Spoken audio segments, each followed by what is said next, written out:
আমার প্রশ্নটা women empowerment নিয়ে।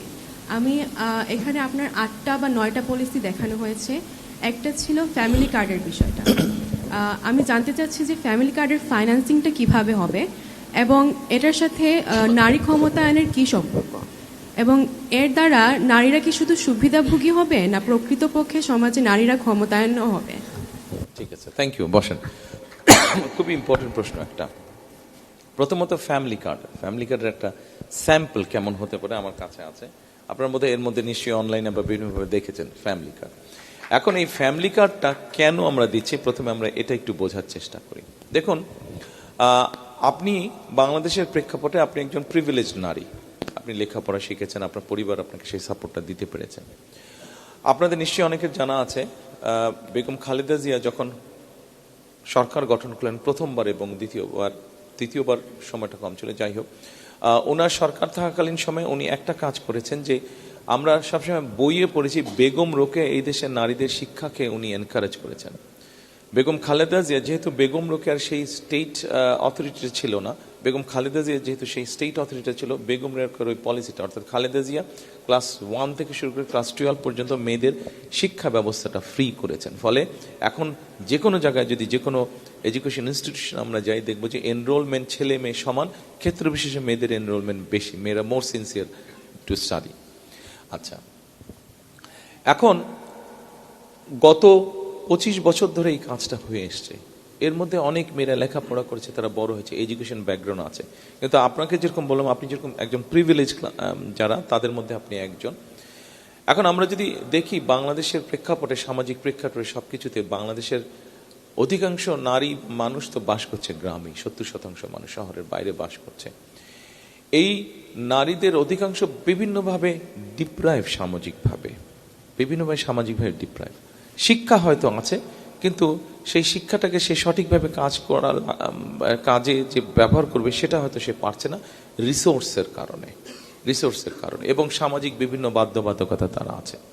আমরা যেটা করতে যাচ্ছি, বাংলাদেশে এই মুহূর্তে মোটামুটি কম বেশি আমাদের কাছে যে স্ট্যাটিস্টিক্স বা ডাটা আছে, আমরা হিসাব করে দেখেছি 5 থেকে 6 জনের সদস্য সংখ্যা ধরলে এরকম পরিবারের সংখ্যা অন এন এভারেজ 4 কোটি পরিবার, এরকম শহর গ্রাম সব মিলিয়ে 4 কোটি পরিবার। আমরা এই ফ্যামিলি কার্ডটা দিতে চাচ্ছি শুধুমাত্র নারীদেরকে, অর্থাৎ একজন নারী যার একটি সংসার আছে, স্বামী আছে, সন্তান আছে, অর্থাৎ পরিবারটা যে পরিচালনা, এরকম নারী, শুধু নারী হলেই কিন্তু দিচ্ছি না আমরা ফ্যামিলি কার্ডটা। আমরা দিচ্ছি পরিবারের যে প্রধান নারী, যে সংসারটা চালাচ্ছে, তার হাতে আমরা দিতে চাচ্ছি। এখন স্বাভাবিকভাবেই যখন সরকারের পক্ষ থেকে এরকম একটা রিকগনিশন দেওয়া হবে, একটা আইডেন্টিটি দেওয়া হবে নারীকে, স্বাভাবিকভাবে কিছুটা মানসিকভাবে এম্পাওয়ার্ড ফিল করবে সে। পরিবারের কাছে হোক, নিজের পরিবারের কাছে হোক, শ্বশুর বাড়ির পরিবারের কাছে হোক, একটা তার সম্মান হবে, সম্মানটা তার আরও বৃদ্ধি পাবে। এটা খুব স্বাভাবিক, এটা নর্মাল হিউম্যান সাইকোলজি। যার কাছে রিসোর্স থাকে মানুষ তাকে সম্মান করে, মানুষ তাকে সম্মান করে। এই ফ্যামিলি কার্ডের মাধ্যমে আমরা প্রথমে এক্সপেরিমেন্ট করব। আমরা, এটা সরকারের নিয়ম, আপনি যে কোনো কাজ যখন করবেন আপনাকে টেস্ট অ্যান্ড ট্রায়াল করতে হবে। আমরা দুভাবে করব। একটা হচ্ছে এই কার্ডের মাধ্যমে আমরা একটি পরিবারকে, ওই নারীর কাছে আমরা মাসে 2 থেকে 2,500 টাকা ক্যাশ পৌঁছে দেওয়ার ব্যবস্থা করব। আর আরেকটা সাইডে আমরা যেটা করব, আমরা এর মধ্যে 10টা উপজেলা অলরেডি বের করেছি, আমরা আমাদের টিম যারা কাজ করছে বের করেছে সারা বাংলাদেশে। 5টাতে আমরা এরকম করব যে ওই পরিবারের নারীদেরকে আমরা 2 থেকে 2,500 টাকা মাসে ক্যাশ দেব। আর বাকি 5টা উপজেলায় আমরা যেই পরিবার, যেই নারীদেরকে ফ্যামিলি কার্ডটা দিব, তাদেরকে আমরা এসেনশিয়াল ফুড আইটেম দিব। এটা হতে পারে চাল, সাথে আলু, সাথে লবণ, সাথে তেল, মানে রান্নার কুকিং অয়েল, এরকম 4-5টা আমরা এসেনশিয়াল ফুড আইটেম দিব। আচ্ছা, এখন কি হবে? প্রথমত আপনি টাকা দিলে ক্যাশটা সে পাচ্ছে। আমাদের স্টাডি বা রিসার্চ যেটা বলে যে একজন নারীর কাছে যদি গৃহবধূ, সোজা কথা মানে ফ্যামিলি যে ওয়াইফ, তার হাতে যদি আপনি একটা রিসোর্স দেন, তাহলে যদি আপনি ক্যাশ দেন, সেইটা সে প্রথমে কোথায় কোথায় খরচ করতে পারে। আমরা ছেলেদের কাছে দেখেছি পকেটে টাকা থাকলে দোস্ত চলে আয়, গল্প করি, কিছুক্ষণ পরে টাকাটা নাই, শেষ হয়ে যাচ্ছে। কিন্তু একজন নারীর ক্ষেত্রে, বিশেষ করে গৃহবধূর ক্ষেত্রে যখন আমরা দিচ্ছি টাকাটা, তখন আমরা দেখছি যে উনি টাকাটা খরচ করছেন প্রথমত তার ফ্যামিলির হেলথের পিছনে। যদি তার সেই সেন্সটা থাকে, উনি হেলথের পিছু। দ্বিতীয়ত, অধিকাংশ নারী দ্বিতীয় জায়গায় খরচ করছে, সেটা হচ্ছে তার বাচ্চাদের এডুকেশনের পেছনে। থার্ড যে জায়গাটায় সে টাকাটা খরচ করবে সেটা হচ্ছে যে ছোট ছোট জায়গায় সে ইনভেস্ট করবে, 5টা বা 10টা মুরগি কিনবে বা 2টা ছাগল কিনবে, এই ধরনের ছোট ছোট, অথবা একটা সেলাই মেশিন কিনবে, সে যদি সেলাইয়ের কাজ জানে, সে টাকাটা ইনভেস্ট করে। অর্থাৎ সে যে টাকাটা ইনভেস্ট করছে ওটা তার লোকাল ইকোনমিতে, গ্রাম, ইউনিয়ন, উপজেলা বা থানা বা পৌরসভা, এই লোকাল ইকোনমিতে ওটা রোটেট করছে ইকোনমিতে। আচ্ছা, এখন আপনি বলেন, আচ্ছা এখন আসেন এটা টাকার ক্ষেত্রে। আর যদি আপনি ফুড, এসেনশিয়াল ফুড আইটেম তাহলে দেন, তাহলে সংসার চালানোর জন্য তো তার একটা খরচ লাগছে, তার খরচটা তাকে দেওয়া হচ্ছে যে ঠিক আছে তুমি এইভাবে সংসার চালাও, এই টাকা। ধরেন তার সংসার চালাতে মাসে হয়তো, এখন যে যত দাম জিনিসপত্রের, 5-6 জনের যদি পরিবার হয়, মিনিমাম 5-7 হাজার টাকা তো লাগেই, মিনিমাম 5-7 হাজার টাকা লাগে অন অ্যান এভারেজ।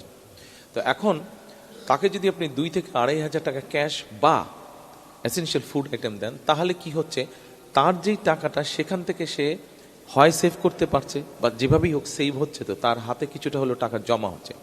সেই টাকাটা সে তখন ওই ইনভেস্টমেন্ট থেকে শুরু করে ওই কাজগুলোতে সে ওই টাকাটা তখন বিনিয়োগ করবে, তার বাচ্চাদের এডুকেশনের পিছনে, তার ফ্যামিলির হেলথের পিছনে এবং ইনভেস্টমেন্টের ক্ষেত্রে।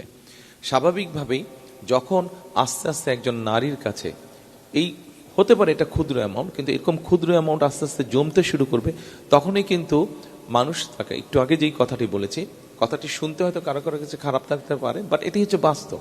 আপনার কাছে যখন রিসোর্স থাকে তখন আপনাকে সবাই সম্মান করবে, কাজেই তখন সে নারীটার মর্যাদা বৃদ্ধি পাবে, তার আত্মবিশ্বাসটা বৃদ্ধি পাবে। প্রথম 6 মাসে কিচ্ছু হবে না, প্রথম 1 বছরেও কিছু হবে না, প্রথম 2 বছরেও কিছু হবে না, 3, 4, 5 বছর পরে গিয়ে কিন্তু আস্তে আস্তে পরিবর্তনটা আসবে, ধীরে ধীরে পরিবর্তনটা আসবে। অর্থাৎ তার ইনভেস্টমেন্ট তাকে যখন আস্তে আস্তে রিটার্ন দিবে, সে কনফিডেন্ট হবে। আপনার পকেটে যদি 100 টাকা থাকে, আপনি যে পরিমাণ কনফিডেন্ট হবেন, আপনার পকেটে যদি 10,000 টাকা থাকে, আপনার কনফিডেন্সের পরিমাণটা অনেক বেশি হবে, তাই নয় কি? Normal human psychology. কাজেই ধীরে ধীরে কিন্তু তার পুঁজির পরিমাণ যত বাড়বে, সে তত কনফিডেন্ট হবে। একই সাথে তার পরিবার সুস্থ থাকছে, পরিবার সুস্থ থাকলে কিন্তু সে কনফিডেন্ট থাকছে, হাসি খুশি থাকে।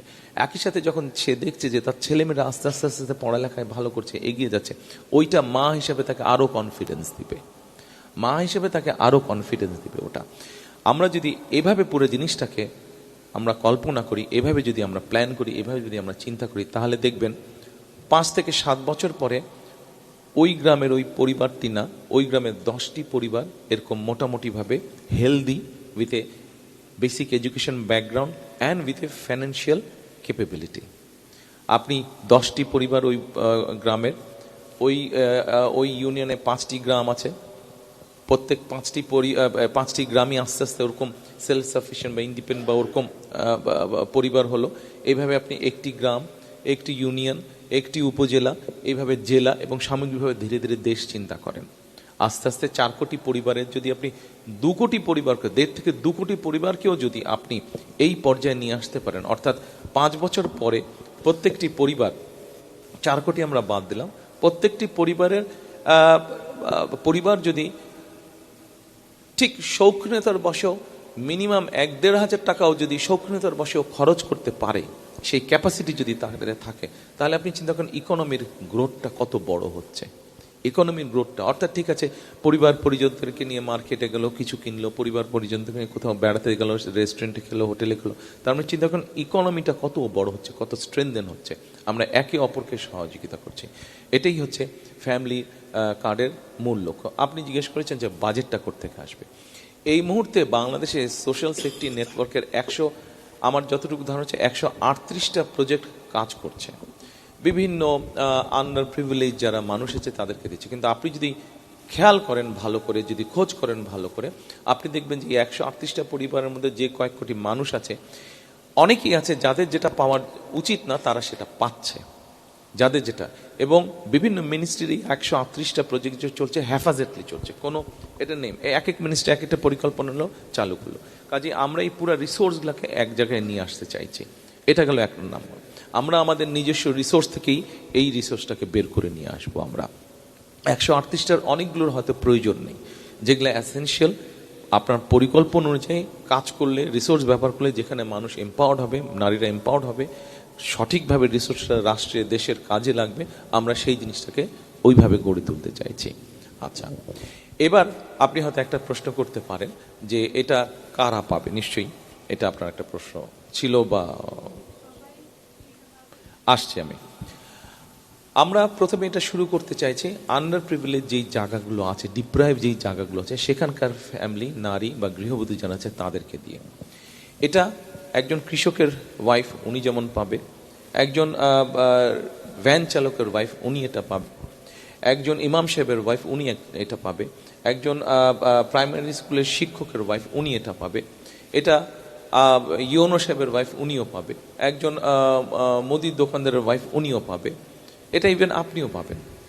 বাট আপনার ক্ষেত্রে বা ইউনো সাহেবের ওয়াইফের ক্ষেত্রে বা ডিসি সাহেবের ওয়াইফের ক্ষেত্রে এটা হয়তো প্রযোজ্য না। আপনি স্বাভাবিক ওই সুবিধাটা নিতে চাইবেন না, আপনার নিজেরও তো দেশকে কিছু দেবার আছে, আপনি ওই স্যাক্রিফাইসটা করেন। অর্থাৎ এটা যেহেতু আপনার প্রয়োজন না, 2,500 টাকা না হলেও আপনার চলবে, আপনার এইটুক স্যাক্রিফাইস করার মতন শক্তি আপনার আছে, সামর্থ্য আপনার আছে, মানসিকতা আপনার আছে। আমরা সেই জন্য ধরে নিচ্ছি যে যাদের এটা প্রয়োজন নয় তারা এটা নেবে না। এখন প্রশ্ন করতে পারেন যে কেন আমরা তাদেরকে এরকম সবার জন্য কেন দিচ্ছি। দেখুন, ছোটবেলা সবারই ছিল, আমারও ছিল, আপনাদের প্রত্যেকে আছে। বাবা মা যখন বলতো এই ওই দিক যাবা না, তখন কিন্তু ওই দিকে যাওয়ার জন্য মাথাটা খারাপ হয়ে যেত, রাইট? ওই দিকে যাওয়ার জন্য মাথাটা খারাপ হয়ে যেত, না ওই দিকেই যেতে হবে, মানা করলো কেন? আপনি যখন এটার সিলেকশন দিয়ে দেবেন যে এ পাবে আর এ পাবে না, যে পাবে তো পেচ্ছা, যে পাবে না কি ব্যাপারটা এটা দেখতে হবে, পেতেই হবে অ্যাট এনি কস্ট। সেই জন্য আমরা বিষয়টাকে ইউনিভার্সাল করতে চাইছি, জেনারেল করতে চাইছি। অর্থাৎ আপনি যখন জানেন আপনি পাবেন, আমরা ধরে নিচ্ছি স্বাভাবিক নিয়মে, তার ফলে করাপশনের বিষয়টা কমে আসবে। 100% বন্ধ হবে আমি সেই কথা বলছি না, বাট কমে আসবে, যেহেতু তখন ধাক্কাধাক্কিটা হবে না, আরে আমাকে দিতেই হবে, পেতেই হবে, এই মানসিকতা থেকে বেরিয়ে আসবে এবং আমাদের ধারণা করাপশনের পসিবিলিটিটা অনেক কমে আসবে। পেয়েছেন উত্তর?